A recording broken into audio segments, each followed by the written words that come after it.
সবসময় আমরা একই রকম চিকেন খাই রান্না করে। তো আজকে ভিন্ন স্টাইলে চিকেন রান্না করছি।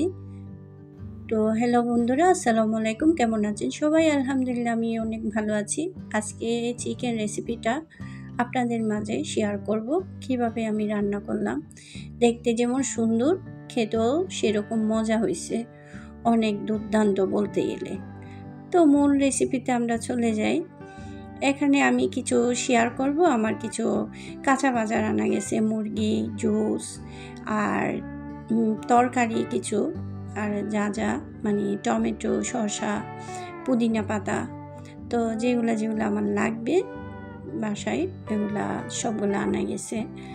তো আসলে একটু বাজার আমি শেয়ার করলাম, সব সময় তো খালি রেসিপি দেখাই, আজকে চিন্তা করলাম একটু বাজারও শেয়ার করি।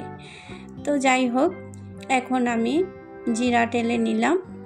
এখানে আমি মিষ্টি জিরা আর চিকন জিরা, যেগুলা কালো জিরা বলে, দুইটাই জিরা আমি টেলে নিছি। তো এই পর্যায়ে এখানে আমি আদা রসুন বাটা, পেঁয়াজ বাটা, সাথে 2 চামচ আমি ধনিয়া গুঁড়া, 2 চামচ লাল মরিচের গুঁড়া, 1 চামচ হলুদের গুঁড়া, পরিমাণ মতন লবণ, সাথে একটু পানি মিক্স করলাম। তো আমি মশলাটা রেডি করে নিচ্ছি। তো আমার আজকে ভিন্ন স্টাইলের চিকেন রান্নাটা আপনাদের সাথে শেয়ার করতেছি। আপনারাও বাসায় ট্রাই করতে পারেন এভাবে রান্না করলে। সব সময় আসলে একই রকম চিকেন রান্না করলে বাসার মতো সবাই অনীহা প্রকাশ করে। তো তাই চিন্তা করলাম এভাবে আজকে রান্না করব। এখানে টমেটো কেটে নিছি, আর এই চিকেনে টমেটোর পরিমাণটা একটু বেশি করে দিতে হবে, আর এভাবে মশলাটা মাখায় রাখতে হবে। তো আমি পুরো একটা মুরগি মানে কেটে ধুয়ে নিলাম, মুরগির মাংসগুলা। তো আমি আমার মানে পছন্দ মতো সাইজ করছি, আপনারা আপনাদের পছন্দ মতো সাইজ করে কেটে নিতে পারেন। তো এখানে একটা পুরা মুরগি। তো যাই হোক, এখন আমি একটা কড়াই বসাই দিলাম। তো কড়াইটা একটু গরম হয়ে তারপর আমি তেলটা দিচ্ছি। এখানে আমি সরিষার তেল দিচ্ছি। এই চিকেনের মধ্যে সরিষার তেলটাই অনেক ভালো লাগে। তো আপনারা চেষ্টা করবেন চিকেনটা সরিষার তেল দিয়ে রান্না করতে। তো একে একে আমি এখানে গরম মশলাটা দেব। প্রথমে আমি একটু গরম মশলা দিয়ে তেলের মধ্যে একটু নাড়াচাড়া করে নেব, যাতে গরম মশলার ফ্লেভারটা মানে ভালো মতো বের হয়। তো এখানে আমি এলাচ, লং আর দারুচিনি এগুলাই দিছি প্রথমে। তারপর আমি তেজপাতা দেব। তো আসলে এই চিকেনটা মানে আপনারা রান্না না করলে বুঝবেন না। তো এখন এই পর্যায়ে আমি একটু নেড়ে ছেড়ে দেব মশলাটা, গরম মশলাটা।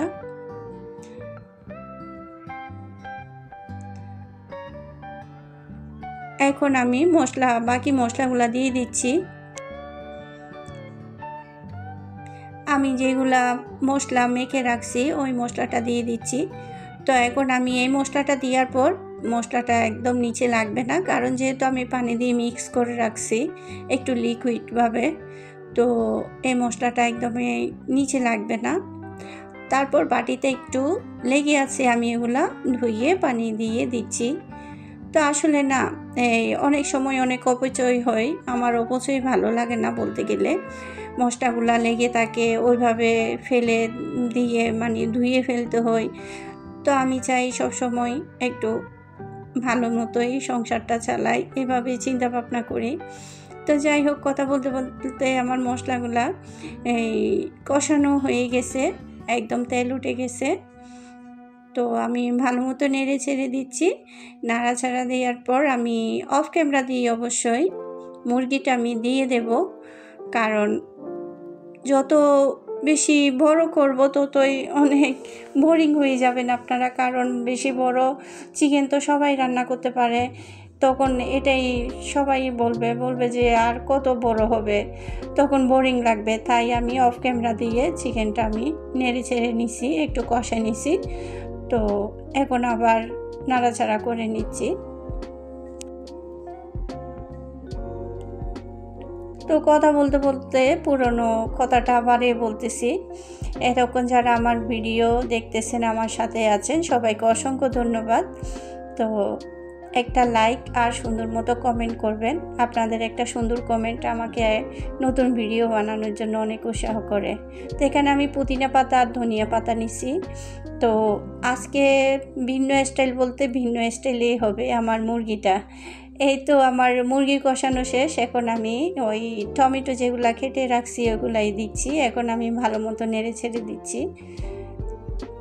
তো আসলে এই রান্না বলতে একটা আর্ট, মানে রান্না জিনিসটা আমরা বিভিন্ন ধরনের স্টাইল করে, আমরা বিভিন্ন পদ্ধতি করে আমরা মানে এই রান্নাটা আমরা করতে পারি। একটা চিকেন দিয়ে আমরা কত ধরনের আইটেম করতে পারি।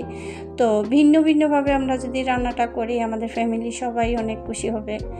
তো তাই চিন্তা করলাম আপনাদেরকেও আমি খুশি করব, ফ্যামিলিকে শুধু খুশি করব, আপনাদেরকেও আমার খুশি করতে হবে। তাই আমি আজকে এই চিকেন রেসিপিটা নিয়ে আসলাম আপনাদের মাঝে। এখানে আমি পুদিনা পাতা আর ধনিয়া পাতা দিয়ে দিচ্ছি। আমার চিকেন রান্না প্রায় অলরেডি শেষ। তো এখানে জিরা টালাও দিয়ে দিচ্ছি, লাস্ট ফিনিশিং যেটা বলে ওই ফিনিশিংটা আমি দিচ্ছি। তো দেখেন কালারটা কত সুন্দর হয়েছে চিকেনের, আর খেতেও কিন্তু অনেক মজা হয়েছে। তো আমার বন্ধুরা যারা আমাকে সাবস্ক্রাইব করেন নাই, আমার ভিডিওটা দেখতেছেন, তারা অবশ্যই আমার চ্যানেলটা একটু সাবস্ক্রাইব করে নেবেন আর বেল আইকনটা একটু অন করে রাখবেন, যাতে নতুন নতুন রেসিপি আপনাদের মাঝে চলে যায়। আর অলরেডি যারা এই কাজটা করে রাখছেন তাদেরকে অসংখ্য অসংখ্য ধন্যবাদ। তো আমার রেসিপিটা কেমন লাগলো আপনারা একটা সুন্দর কমেন্টের মাঝে আমাকে জানাবেন। তো এই তো আমার সবগুলা দিয়া শেষ। আমি এইখানে ধনিয়া পাতা পুদিনা পাতা মানে ভালো মতো 2 বার করে দিচ্ছি, যাতে ফ্লেভারটা ভালো মতোই পাই। তো আমার এখানে এই রেসিপিতে ধনিয়া পাতা পুদিনা পাতা টমেটো বেশি করে লাগবে, আপনাদেরকে আবারও বলে দিচ্ছি। তো আজকে আমার রেসিপিটা চিকেন রেসিপিটা মানে কিভাবে করলাম সব প্রসেসিং আপনাদের মাঝে শেয়ার করছি। তো আজকের মতো এতটুকুই। সবাই ভালো থাকবেন, সুস্থ থাকবেন।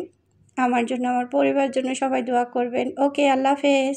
আসসালামু আলাইকুম।